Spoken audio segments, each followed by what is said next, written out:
Welcome to my YouTube channel. नमस्कार. आज आपण करंजीचा बेत करणार आहोत. तुम्हाला करंजीचं सगळं साहित्य मी दाखवते. यामध्ये खोबऱ्याचा खीस मी बारीक करून घेतलेला आहे आणि पिठी साखर टाकलेली आहे. 2 ग्लासाच्या करंज्या करण्यासाठी 1.5 ग्लास साखर आणि खोबऱ्याचा खीस पाव किलो टाकायचा. हे मिश्रण मी काढून घेते. या मिश्रणात मी ड्रायफ्रूट्स टाकत आहे.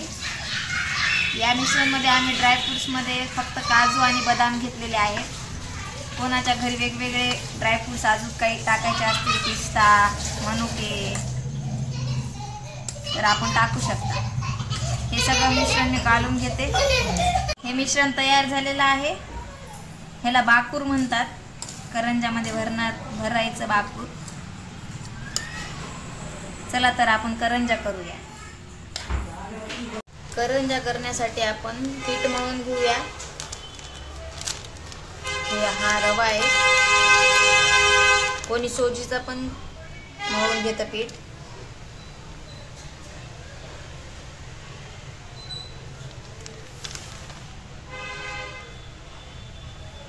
आमच्या इथं फॅमिली मोठी असल्यामुळे 2 ग्लास रवा लागतो.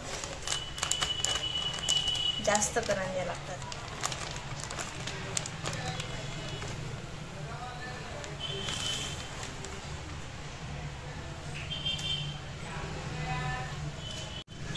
करंज्या खुसखुशीत होण्यासाठी थोडंसं अर्धा वाटी तेल गरम करून टाका. ह्याच्यामध्ये मऊसूद होतात, खुसखुशीत होतात. तेल गरम टाकल्यामुळे याच्यामध्ये हलवत आहे. हे खूप गरम आहे.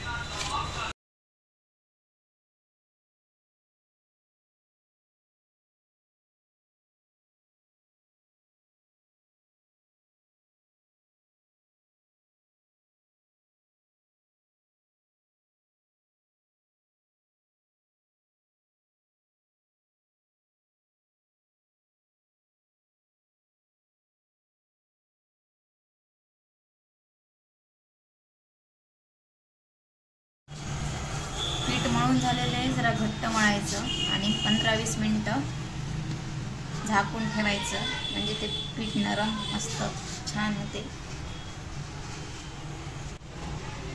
आणि मी बाकूर तयार केलेलाच आहे.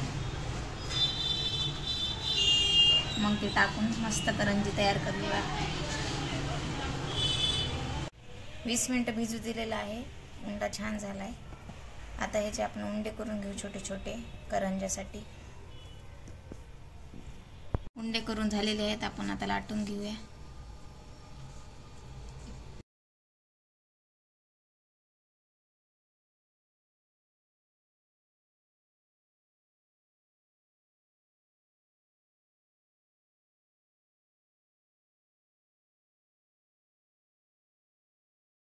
भाकर भरूया करंजीमध्ये.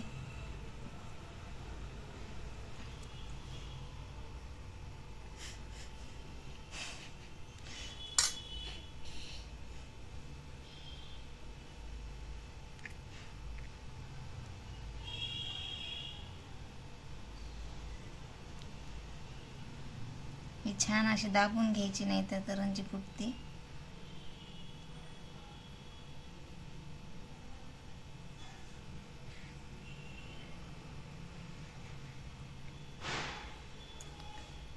आता विशेष एक गोष्ट म्हणजे मला मुरड घालता येत नाहीये, तरी मी तुमच्यासाठी प्रयत्न करते.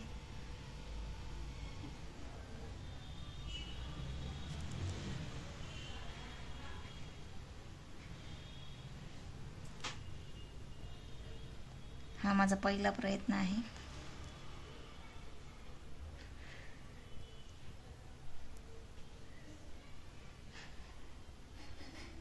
मला मुरड जमली की नाही कमेंटमध्ये नक्की सांगा. त्या करंज्या करून झालेल्या आहेत. आता आपण त्या तळून घेऊया. तेल तापून झालेलं आहे.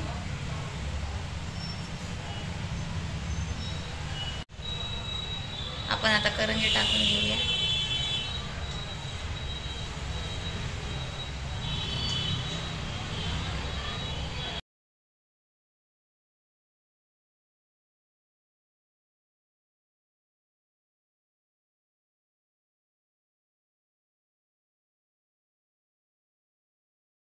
आमच्या करंज्या झालेल्या आहेत.